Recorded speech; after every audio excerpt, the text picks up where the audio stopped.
ವಿದ್ಮಹೇ ವೈದ್ಯರಾಜಾಯ ಧೀಮಹಿ ತನ್ನೋ ಧನ್ವಂತರಿ ಪ್ರಚೋದಯಾತ್.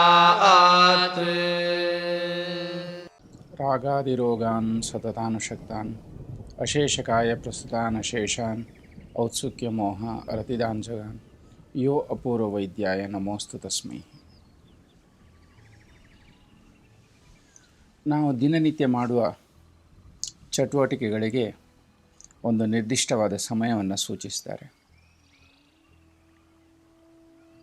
ಅದು ಬೆಳಗ್ಗೆ ಏಳುವ ಸಮಯ ಇರ್ಬೋದು, ರಾತ್ರಿ ಮಲ್ಕೊಳ್ಳುವ ಸಮಯ ಇರ್ಬೋದು, ಊಟದ ಸಮಯ ಇರ್ಬೋದು, ಸ್ನಾನ ಮಾಡೋ ಸಮಯ ಇರ್ಬೋದು. ಇಂದು ಸ್ನಾನವನ್ನು ಎಲ್ಲಿ ನಿಷೇಧ ಮಾಡಿದ್ದಾರೆ ಅಂತೇಳಿ ನೋಡೋಣ.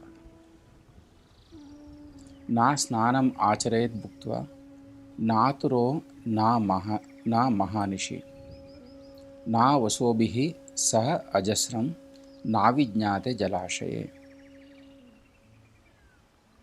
ಯಾರು ಯಾವ ಸಂದರ್ಭದಲ್ಲಿ ಎಲ್ಲಿ ಸ್ನಾನ ಮಾಡಬಾರ್ದು ಅಂತೇಳಿ ಈ ಶ್ಲೋಕದಲ್ಲಿ ತಿಳಿಸಿದ್ದಾರೆ. ಭುಕ್ತ್ವಾ, ಯಾರು ಆಹಾರವನ್ನು ಸೇವಿಸಿರ್ತಾರೋ, ಅದು ಬೆಳಿಗ್ಗೆ ತಿಂಡಿ ಇರ್ಬೋದು, ಮಧ್ಯಾಹ್ನದ ಊಟ ಇರ್ಬೋದು, ರಾತ್ರಿ ಊಟ ಇರ್ಬೋದು. ಊಟದ ತಕ್ಷಣ, ಆಹಾರ ಸೇವಿಸಿದ ತಕ್ಷಣ ಸ್ನಾನ ಮಾಡುವುದನ್ನು ನಿಷೇಧಿಸಿದ್ದಾರೆ. ಕೆಲವ್ರ ಅಭ್ಯಾಸ ಇದೆ, ಬೆಳಿಗ್ಗೆ ಎದ್ದ ತಕ್ಷಣ ಹಲ್ಲುಜ್ಜಿ ತಿಂಡಿ ತಿಂದು ತಿಂಡಿ ನಂತರ ಸ್ನಾನ ಮಾಡುವಂಥದ್ದು. ಇದು ಆರೋಗ್ಯದ ದೃಷ್ಟಿಯಿಂದ ಸಂಪೂರ್ಣವಾಗಿ ನಿಷೇಧಿಸಲ್ಪಟ್ಟಿದೆ. ಆಹಾರ ಸೇವಿಸಿದಾಗ ಆಹಾರವು ಹೊಟ್ಟೆಯಲ್ಲಿ ಜೀರ್ಣ ಆಗ್ತಾ ಇರ್ತದೆ. ಆ ಸಮಯದಲ್ಲಿ ಅಲ್ಲಿ ಬ್ಲಡ್ ಸರ್ಕ್ಯುಲೇಷನು, ಶರೀರದ ಒಳಗಡೆ ಚಟುವಟಿಕೆಗಳು ಜಾಸ್ತಿಯಾಗಿ ನಡೀತಾ ಇರ್ತದೆ. ಒಂದು ವೇಳೆ ಆಹಾರ ಸೇವಿಸಿದ ತಕ್ಷಣ ಸ್ನಾನ ಮಾಡಿದರೆ ಪೆರಿಫೆರಲ್ ಸರ್ಕ್ಯುಲೇಷನ್ ಜಾಸ್ತಿ ಆಗ್ತದೆ.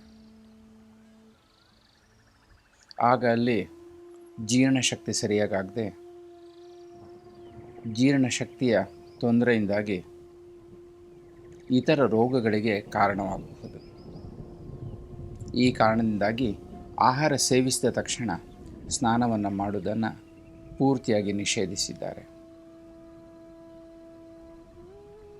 ಮಹಾನಿಶಿ, ರಾತ್ರಿ ಸಮಯದಲ್ಲಿ ಸ್ನಾನ ಮಾಡುವುದನ್ನು ನಿಷೇಧ ಮಾಡಲಾಗಿದೆ.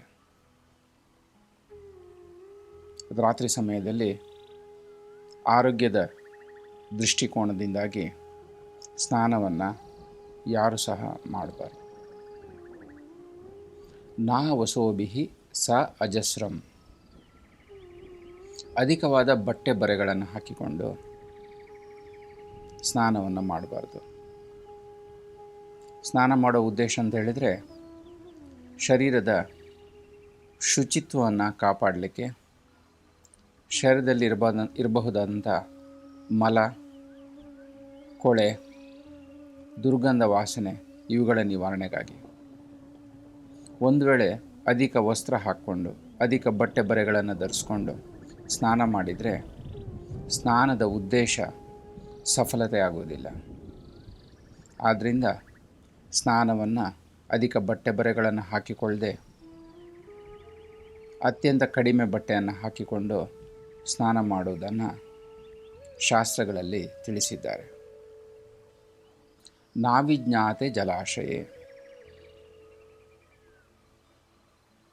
ಸ್ನಾನ ಮಾಡಬೇಕಾದ್ರೆ ಕೆಲವೊಂದು ಸ್ಥಳಗಳನ್ನು ಹೇಳಿದ್ದಾರೆ. ನದಿ ಇರ್ಬೋದು, ಸರೋವರ ಇರ್ಬೋದು, ಕೊಳ ಇರ್ಬೋದು, ದೇವತೀರ್ಥ ಪ್ರದೇಶಗಳಲ್ಲಿರುವಂತಹ ಕೊಳಗಳಿರ್ಬೋದು, ಸಣ್ಣ ಜರಿ, ತೊರೆ ಇವುಗಳಿರ್ಬೋದು. ಯಾರು ಇಂಥ ಸ್ಥಳಗಳಲ್ಲಿ ಹೋಗಿ ಸ್ನಾನ ಮಾಡ್ತಾರೋ ಆ ಜಲಾಶಯದ ಬಗ್ಗೆ ಸ್ಪಷ್ಟವಾಗಿ ತಿಳಿದುಕೊಳ್ಳದೆ ಸ್ನಾನ ಮಾಡಲಿಕ್ಕೆ ಇಳಿಬಾರ್ದು. ಒಂದು ಅಂತ ಹೇಳಿದರೆ ಅದರ ಉದ್ದಗಲ ತಿಳಿದಿರಲಿಕ್ಕಿಲ್ಲ, ಎಷ್ಟು ಆಳದವರೆಗೆ ನೀರಿದೆ ಹೇಳಿ ಗೊತ್ತಿರೋದಿಲ್ಲ. ಇಂಥ ಸಂದರ್ಭದಲ್ಲಿ ನೀರಿನ ಆಳ ತಿಳಿದೆ ಸ್ನಾನ ಮಾಡಲಿಕ್ಕೆ ಹೊರಟ್ರೆ ಜೀವಕ್ಕೆ ಆಪತ್ತುಂಟಾಗಬಹುದು. ಇನ್ನೊಂದು ಗೊತ್ತಿಲ್ಲದೆ ಇರುವಂತಹ ಜಲಾಶಯದಲ್ಲಿ ಸ್ನಾನ ಮಾಡಲಿಕ್ಕೆ ಇಳಿಯುವುದರಿಂದ ಅಲ್ಲಿರಬಹುದಾದಂತಹ ಒಂದು ಜಲಚರ ಪ್ರಾಣಿಗಳ ಬಗ್ಗೆ ಮಾಹಿತಿ ಇರುವುದಿಲ್ಲ. ಈ ಜಲಚರ ಪ್ರಾಣಿಗಳಿಂದ ಆ ವ್ಯಕ್ತಿಯ ಒಂದು ಜೀವಕ್ಕೆ ಕುತ್ತುಂಟಾಗಬಹುದು. ಹೀಗಾಗಿ ಗೊತ್ತಿಲ್ಲದೆ ಇರುವಂತಹ ಜಲಾಶಯಗಳಲ್ಲಿ ಇಳಿದು ಸ್ನಾನವನ್ನು ಮಾಡುವುದನ್ನು ಸಹ ನಿಷೇಧಿಸಲಾಗಿದೆ. ಒಟ್ಟಾರೆ ಆಹಾರ ಸೇವಿಸಿದ ತಕ್ಷಣ ರಾತ್ರಿಯ ಸಮಯದಲ್ಲಿ